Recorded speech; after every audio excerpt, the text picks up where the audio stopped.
প্রতিবন্ধকতা তো থাকবেই, বাট পারিবারিকভাবে সেটা আমার নাই। আমার হাজব্যান্ড আমাকে সাপোর্ট করে, আমার ফ্যামিলি, দুই ফ্যামিলি আমাকে সাপোর্ট করে।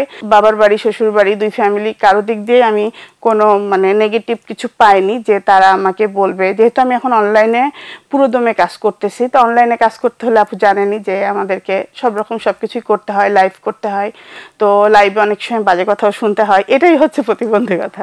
কথা হচ্ছে উদ্যোক্তা হতে হলে গন্ডারে চামড়া হতে হবে, রাইট। সেক্ষেত্রে আপনি সেগুলো তো হজম করার ক্ষমতা থাকতে হবে। হ্যাঁ, সেগুলো মনে হয় এখন আমি তৈরি হয়ে গেছি ওই রকম ভাবে। শুধু কি অনলাইন করছেন? অনলাইন ছাড়া কি কি প্ল্যাটফর্মে কাজ করছেন? আমি অনলাইন করছি, অনলাইনের পাশাপাশি যেহেতু আমার কোনো শপ নেই, সেই ক্ষেত্রে আমি ফেয়ার করছি। আমি বেশ কিছু ফেয়ার করি, 3 মাসে 2টা হলেও করি, বা 6 মাসে 4টা হলেও করি, এরকম। আমি কারণ ফেয়ারটা করার একটাই আমার অর্থ, সেটা হচ্ছে আমার প্রোডাক্টটা তো অনলাইনে, সবাই কিন্তু এখনও অনলাইনে অ্যাক্টিভ না আপু।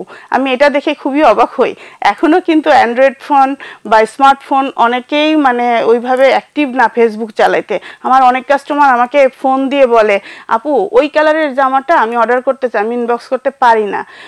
আবার অনেকের আছে যে অনলাইনে দেখাচ্ছে হয়তো আমি ভালো জিনিসটা দিচ্ছি না, এই যে একটা আস্থা সবার থাকে না, এই জন্য আমি ফেয়ারে যাই। তখন আমি বলি আপনারা আসেন ফেয়ারে, এসে দেখে নিয়ে যান। কাস্টমারের সাথে সরাসরি একটা কানেক্টিভিটির জন্য মেলা একটা আমাদের খুব ভালো একটা প্ল্যাটফর্ম। সচরাচর দেখা যাচ্ছে যে অনলাইনে তো প্রোডাক্টটা ধরে দেখতে পারে না, অনেক ক্ষেত্রে একটা কনফিউশন কাজ করে তাদের যে আসলে কি রং উঠবে কিনা, ড্রেসটা ঠিকঠাক মতো থাকবে কিনা। আর যখন এটা সচক্ষে মেলায় এসে দেখে, তখন দেখা যাচ্ছে যে প্রোডাক্টটার প্রতি একটা আস্থা তৈরি হয়, বা আপনার পেজের প্রতি একটা আস্থা তৈরি হয়। হ্যাঁ, একবার যখন কেনে সে কিন্তু রিপিট হয়ে যাচ্ছে, আমার রিপিটেড কাস্টমার হয়ে যাচ্ছে, যেহেতু তারা চায় আমরা হাতে ধরে দেখে নিব। তো আমি ভাবলাম খারাপ কি, এটা তো আমাদের জন্য একটা ভালো, যেহেতু আমাদের কোনো শপ নেই, তো সেই ক্ষেত্রে আমি মেলাটাকে খুব ভালো একটা প্রাধান্য দিচ্ছি। কি কি প্রোডাক্ট নিয়ে কাজ করেন? আমার সিগনেচার আইটেম তো হাতের কাজের ড্রেস, হাতের কাজের ড্রেসের সাথে সাথে আমি হাতের কাজের অল আইটেম রাখতেছি। আমি 1 পিস, 2 পিস, 3 পিস, এবং সাথে আমি নকশি কাঁথা রাখছি, খুবই এক্সক্লুসিভ। হ্যাঁ, আরং কাঁথা যেটাকে বলা হয়। আমি কিন্তু প্রিমিয়ামটা রাখছি, যেটাই রাখছি প্রিমিয়ামটা রাখছি। এক কথায় আমার কাজের আমার ড্রেসে হয়তো বা 200 টাকা দাম বেশি হবে অন্য জায়গার থেকে, বাট ডিজাইন কোয়ালিটিতে 100-এ 100 পাবে। এটা কাস্টমার ইতিমধ্যে আমার ড্রেস পরে বুঝে গেছে যে না, স্যাটিসফ্যাকশনের ড্রেস মানেই এটা এক্সক্লুসিভ একটা ড্রেস।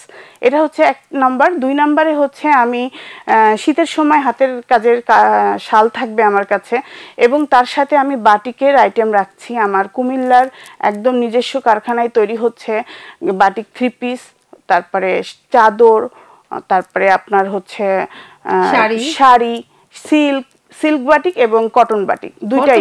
সিল্ক বাটিকটা অনেক বেশি, হ্যাঁ, অনেক বেশি পপুলার হয়েছে, এবং ফেব্রিক্সটা আমরা খুবই ভালো দিচ্ছি, এ গ্রেডের ফেব্রিক্স দিচ্ছি। আর তার সাথে আমার বুটিক্স আইটেমও আছে, যেহেতু এখন টিনেজাররা কিন্তু বেশিরভাগই চাই কর্ড সেট, 1 পিস, এই স্টাইলিশ কর্ডসগুলো। তো আমার সাথে 1 পিস, 2 পিস, 3 পিস স্টাইলিশ ড্রেসগুলো থাকছে, এবং আরও অন্যান্য যত রকম আইটেম আছে আমার কাছে আশা করি পাওয়া যাবে।